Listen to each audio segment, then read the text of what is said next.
You're welcome to IVLP Kana on CCTV. Today with me, we have amazing guests to delve into a very important conversation that would interest you, so stick around. Before we delve into the subject, I would like my guests to introduce themselves. Please proceed. Hello, my name is Simao Caetano from Mozambique. Nice one. Next. My name is Alpha from the Gambia. Hi everyone, my name is Werimba. I'm from Kenya. And my name is Tirivanhu Marimo. Thank you for having me on the show. Thank you. And I'm your host, Cecil Dadzie from Ghana. And today's conversation is about a misconception that Africa only consumes and does not contribute to the innovation, creativity, amongst other things of the globe. So I'd like to quickly ask you, why do you think this misconception persists? Who would like to take that? I can start. Sure. Okay, thank you very much. I think Africa also contribute for American and other countries' development. For the case of America, I think that Africa, if you look at the agricultural side, they start producing like medicine and other products that shape the American industry. But there is also, if you want to talk about art, there are African musicians. You see what happened with jazz and blues, and you know what Americans think about this kind of art. So it developed some the American side, and then there is on the political side. If you look at, for example, Nkrumah, one of African leader, also inspired American leader like Martin Luther King. So those are some examples that I could start off. Cool. Alpha, in your view, what do you think is Africa's most overlooked contribution to the world's development? I would say when it comes to technology, because predominantly when you look at the tech sector now, Africa exports significantly in the US, in so many parts of the world, and it has really been something that has shaped the people. Also, when you really look at back in the history, you can't talk about the present when you exclude the history. When we go all the way back down to days of slavery, how that has shaped everything that has to deal with the U.S. and in various sectors. And from the state fair, we experience a lot of things. So let me not keep it long. I will let my colleagues also have the opportunity to speak on other aspects. Thank you. Yeah. Ivy, over to you. I'd also talk about technology down to the tools that we use. This is keeping in mind the Democratic Republic of Congo and the resources that are held there, and how that has been a big contribution to the development of technology around the world, and to the detriment of the people in Congo. Further than that, it's also our contribution of labor, our contribution to the arts, our contribution to education. It goes on and on. And yes, thank you. Tiri, do you have anything to add? Yes, thank you so much for this very important subject. I think, for example, you know that recently the whole world is grappling with the growth of AI. And you know that AI has brought about solutions and also some problems. And we know that some problems that it has brought out, for example, you know, the effects of generative AI, where it can mimic, it can do sort of other things, you know, present you, you know, in a fashion that it's not really you who is doing those things. I would say, for example, if it's negative, there's no solution yet that has come out as to how you can prevent, you know, such. So the whole world has become a global, you know, village, and the problems that are happening, even in America, are also happening in Africa.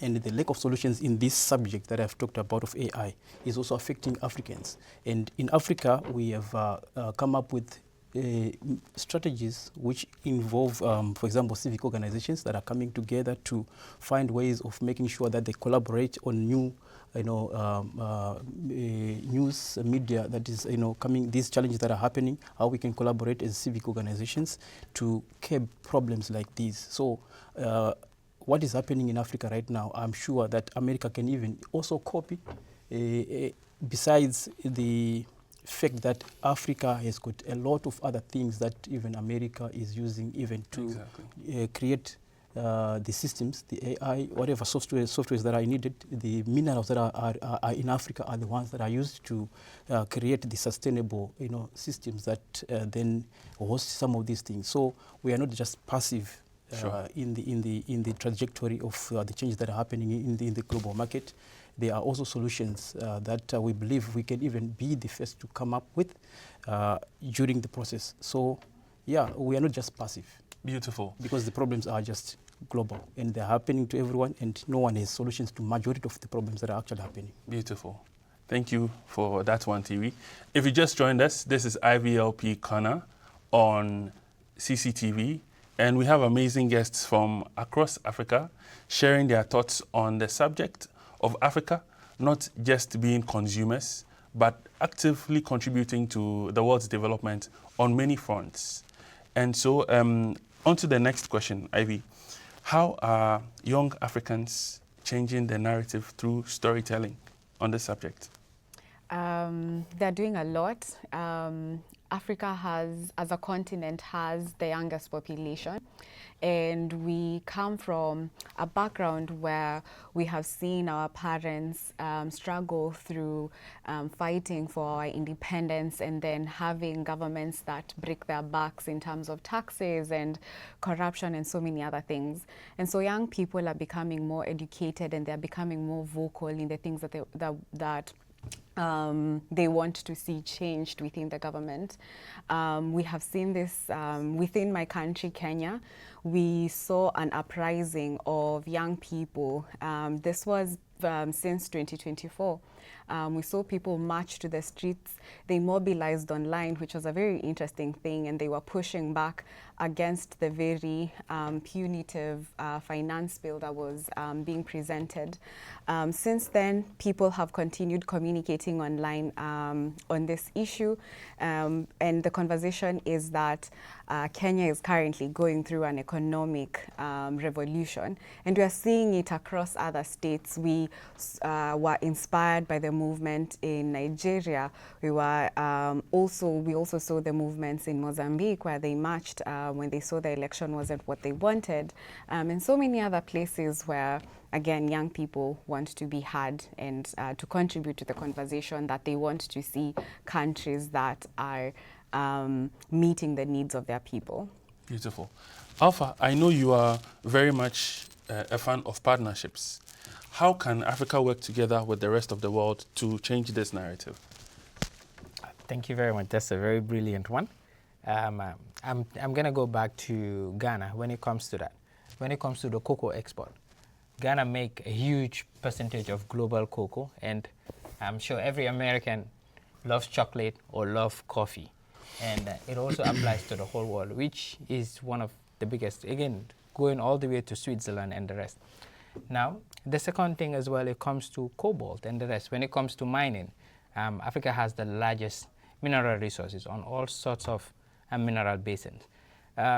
So the way Africa can really contribute to most of this country is what happens in other countries that's bringing in this kind of labor, and it's not really helping the country growing significantly, is these partnerships that we really need for Africa that should really shape. It has to come in a way whereby it's 50-50. The companies need to establish within the continent, and it doesn't have to be just getting cheap labor from Africa. It has to be operate in Africa, build partnership there, build it in Africa, and also let Africa also export to the other parts of the world, not just having to depend on import and then getting it cheaper from Africa and then reselling it back to Africa at a very expensive price. So we need partnership. We need US companies, we need other companies from the world to partner, and then where everybody would grow significantly. So Africa can also develop in the same pace as the other parts of the world. Beautiful, Alpha. Simao, what's one hidden gem in Mozambique that you would want the world to know about? Sorry? what is one hidden secret or something that is that Mozambique is contributing to the world that we don't know about, that you'd like the world to know about? Okay, I'll talk about the opportunity that we give, for example, United States of America, to be learning about Mozambique. Learning about our country makes America grows, Americans grows and get to understand better Mozambique. Why not most of the African countries, since Mozambique is connected to many African countries. So I think that Mozambique is kind of a key to, is a door to America to get to know other countries around Mozambique. Thank you. Alpha, what would it be? I want to add one more thing to that. But since we are all media people and we are talking about this, when we really look at like Facebook and the other giant tech companies, their presence in Africa as a continent is only within 5 African countries out of how many? 54. Yeah. So you can imagine, not Google, not Meta, not Spotify, not all of these things, for a continent of how many million. So we want this. This kind of creates opportunity. So in the tech sector, this gap is significant, and I just want that kind of partnership, and we are all fighting for that kind of partnership. That's why we're here for the IVLP. Amazing one, Alpha. Ivy, what would it be for you? What food product or idea do you want the world to know about from your country? From my country, one of the most interesting innovations that has come from Kenya is within the finance sector, which is M-Pesa. M-Pesa, I think this began like in the early 2000s, where people were able to do money transfer through their mobile phones. And this was innovative at the time because before it was just you had to go to a bank, have a bank account, provide all of this information. And in an informal sector, or at least in Kenya where the informal sector is really big, this was revolutionary because we were able to see people who work in markets, who work in the crafts industry, be able to be independent and have their own money. And this has inspired banks to also think about how to bank other people who do not have to go through a formal sector. And yeah, that's one major contribution from Kenya. Beautiful. And on the same notion, for Zimbabwe, I think I would say Zimbabwe is good. It's very rich in minerals, about 74 different kinds, topping the list being the most popular minerals which are needed in the world, your diamonds, your gold. And recently there's been a discovery of oil also in the country. It's a landlocked country. Usually you don't get discovery of such kind of minerals in a landlocked country. So it's a very huge blessing. We know that for these resources to then benefit the citizens, there is need obviously for objective governments, of which it's a very, very huge issue that the country has to resolve, because so far the country is highly polarized. But as of benefit, the whole world can benefit from these minerals. We need investments, obvious investments that are progressive, which must benefit those investors and also the citizens, because that's the problem that is happening now, where people would want to exploit a few elites, trying to then get investments that where they are also involved, and then they exploit the minerals at the expense of the majority of the citizens of the country. But it's a very beautiful country, and I have already indicated the things that the world may not have known. But it's a very also peaceful country, because there are no rebels even under the circumstances like other countries, where if you are to hear that there's oil, you will see that growth of civil wars in that country, but there's no such in the country. Right. You can also join us with your comments and contributions on CCTV across all social media platforms, and at IVLP State on other social media platforms as well. And I would come back to the panel for their final comments as we wrap up on these conversations. I would start with you, Tiri. If we are to wake up tomorrow and hear that the narrative in the media about Africa has changed, what one thing would you want it to be about? Okay, I think I would want the censorship of truth to be a thing of the past. If there's going to be unity insofar as how to communicate, let it be communication of the truth. Let people be informed, of the truth and not be misinformed. That's a very, very big issue, because I've seen even in the world, there is growth of advancing lies as opposed to the truth, and people are misinformed. Like right now, people may not even know where COVID came from. I'll end there. Thank you very much. Ivy, what would that be for you? For me, it would be true sovereignty. I think we fought for our independence as many African countries, and we still have so much influence and interference from global powers that still exist. Being the continent with some of the most youngest countries in the world, it is important for us to be able to be allowed to figure out what direction we want to take the continent, for that interference to stop, because it is important that as we continue growing as a continent, that our voice also can be able to impact global conversations, which is already starting and is continuing to happen, but still in the middle of a lot of interference, which is what I was asking for. Like, true sovereignty is something that I would like to wake up in the morning and find. Beautiful. Alpha, what would that be for you?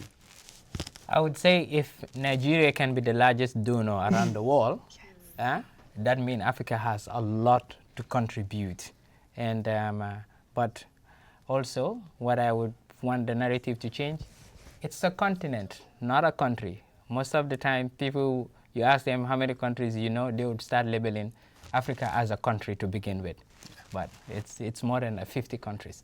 And that's it. I want just inclusion. Let the companies start to get in there, provide us equal resources, equal opportunities to contribute to unemployment, to contribute to exchange in service and services.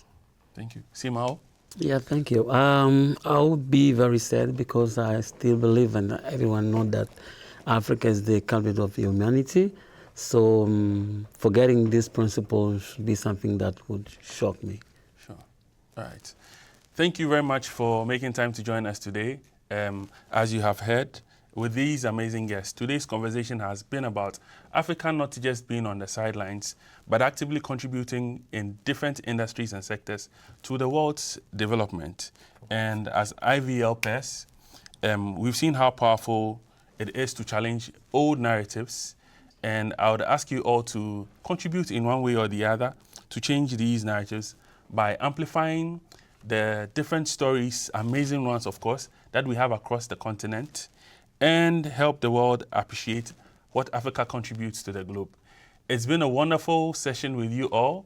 Thanks for having us in your homes. See you same time next week. Bye for now.